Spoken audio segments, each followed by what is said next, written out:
এটি একটি Sony Twitter. এটি যত সম্ভব কয়েল কেটে গেছে, বাজে না। চলুন চেক করি মিটার দিয়ে। আমরা আগে মিটার দিয়ে চেক করে নেব। এই যে কানেক্টর, হ্যাঁ এটা ডিসকানেক্টেড, এটা কয়েল ডিসকানেক্ট। চলুন এটাকে খুলে দেখি। এটা এবার T6 স্ক্রুড্রাইভার ইউজ করছে। T6 স্ক্রু আছে এখানে, T6 সনি অরিজিনাল টুইটার তো, যার কারণেই এই ধরনের নাট ইউজ করছে।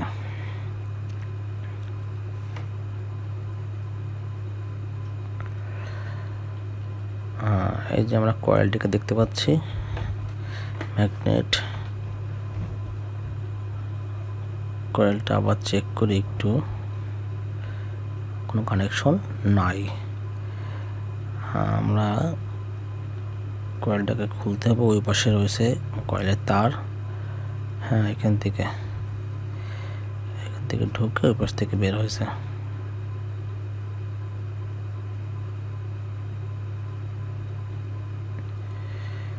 এখান থেকে নষ্ট হয়ে গেছে, আমরা দেখতে পাচ্ছি ফানগাস পড়ে, অনেক চিকন তার তো, ফানগাস পড়ে এখান থেকে নষ্ট হয়ে গেছে, তারের টেম্পার নষ্ট হয়ে গেছে।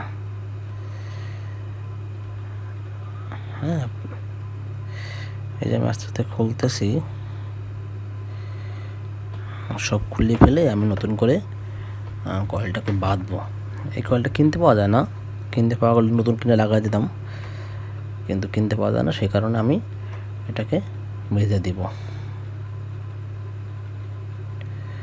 এটা আমি পুরোপুরি তার খুলে ফেলেছি। আমি এখন নতুন ভালো তার দিয়ে, বিআরবির তার, ভালো তার দিয়ে আমি এটাকে বাঁধতেছি।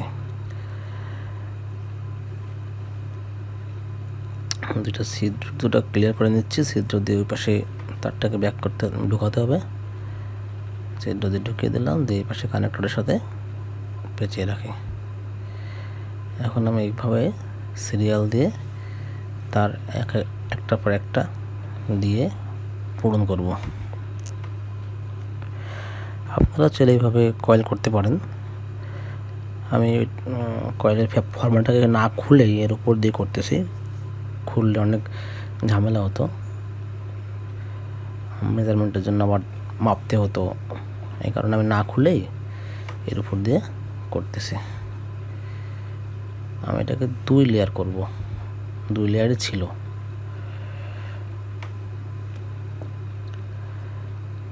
সিরিয়াল দিয়ে 1 বাই 1 করে আসতে হবে এভাবে, একটার উপর একটা যেন না ওঠে, খুব সাবধানে করতে হবে।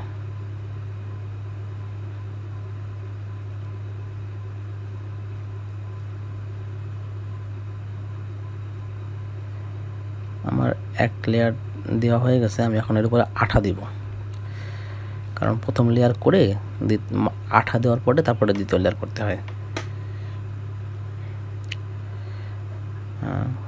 আমার কয়েলের মাপ ঠিক আছে। এখন আমি আঠা দেব এখানে, আঠা সুন্দর করে মাখিয়ে নিয়ে তাহলে লাগাতে হবে। মিক্সিংটা যেন ভালো হয়, নেগেটিভ পজিটিভগুলো সুন্দর করে আমি মিক্সিং করে নিচ্ছি। এখন আমি এর উপর দিয়ে আঠা দিব, যাতে সেকেন্ড লেয়ার করতে আমার সুবিধা হয়। সেকেন্ড লেয়ার করার সময় ফার্স্ট লেয়ারের যেন নড়চড় না হয়, নড়ে চড়ে না যায়। সুন্দর করে আমি প্রথম লেয়ারের উপর দিয়ে আঠা লাগিয়ে দিচ্ছি।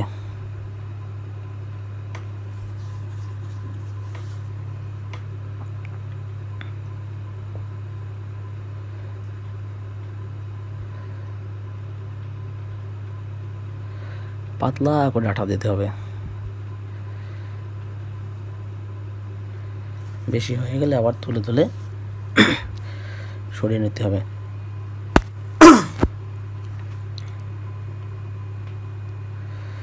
বেশি হয়ে গেছে বিভিন্ন জায়গায়, যার কারণে আমি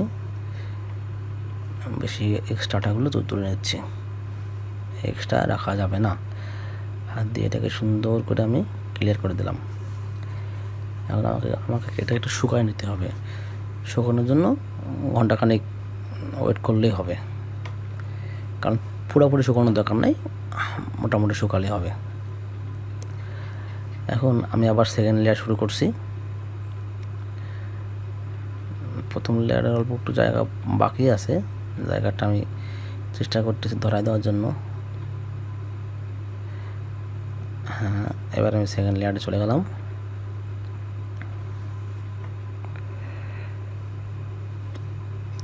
প্রথম লেয়ার আসবে, সেকেন্ড লেয়ার যাবে, এই 2 লেয়ার করলেই টুইটারের জন্য যথেষ্ট। স্পিকারের ক্ষেত্রেও 2 লেয়ার স্পিকার, ভয়েস স্পিকারগুলো সব 2 লেয়ার হয়, আর বেজ স্পিকারগুলো হয় 4 লেয়ারের, কিন্তু টুইটারও সব 2 লেয়ারের হয়, কারণ টুইটারও তো বেজ দরকার নেই, খালি ভোকালটা বেরোলে হচ্ছে, টোনটা বেরোলে হচ্ছে। বেজের ক্ষেত্রে লেয়ার বাড়াতে হয় আর তারটা মোটা করতে হয়।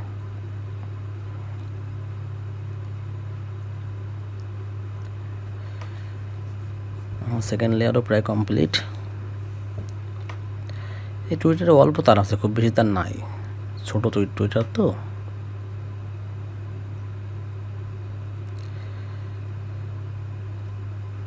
সেকেন্ড লেয়ার শেষ, আর জায়গা নাই, আমি 2 লেয়ার কয়েল পেঁচিয়ে ফেলেছি। কয়েলটা আর একটু চওড়া হলে ভালো হতো, ম্যাগনেটের ভিতরে আর একটু গেলে আরও ভালো সাউন্ড হতো, কিন্তু কোম্পানি করছে এইটুকুই। আমি আপাতত এইটুকুই করে দিই, পরবর্তীকালে যদি করতে হয় আমি আবার কয়েলটাকে চওড়া করতে হবে, তখন ফ্রেম বড় করতে হবে, আবার আঠা দিতে হবে সেকেন্ড লেয়ারের উপর, নতুবা তারগুলো তো সব ছড়িয়ে যাবে। সুন্দর করে আঠা করে শুকায় নিলে আমাদের কয়েলটা হয়ে গেছে। এখন ওই সামনে ঝালাই করলে কানেক্টরের সাথে কয়েলটা ঝালাই দিলে আমাদের কাজ শেষ। এভাবে আপনারা যে কোনো টুইটারে কয়েল বাঁধতে পারেন, খুব বেশি কঠিন কাজ না। আঠা সুন্দর করে দিতে হবে,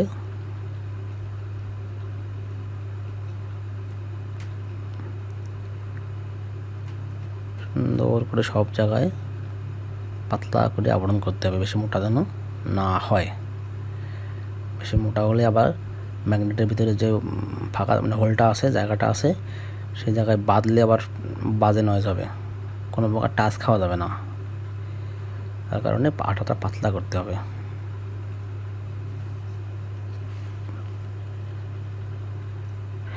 কয়েল শুকাই গেছে, এখন আমি কানেকশন দিব, কানেক্টরের সাথে সুন্দর করে কানেকশন করব।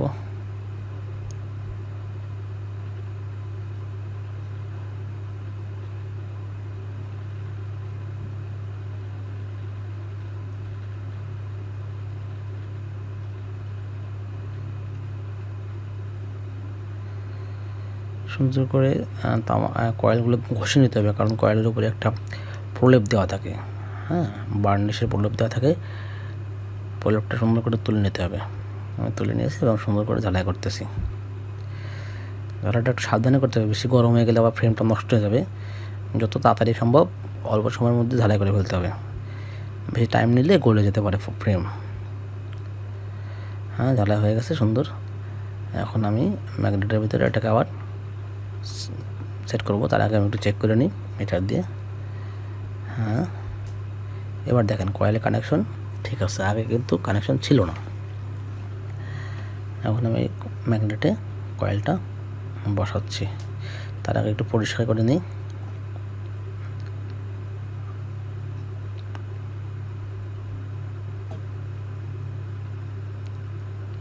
সুন্দর করে আমি বসিয়ে নিলাম।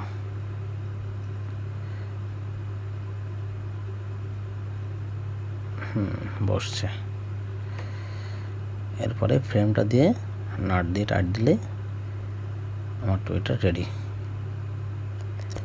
আমি তার উপরে একটু আঠা দিয়ে দিলাম।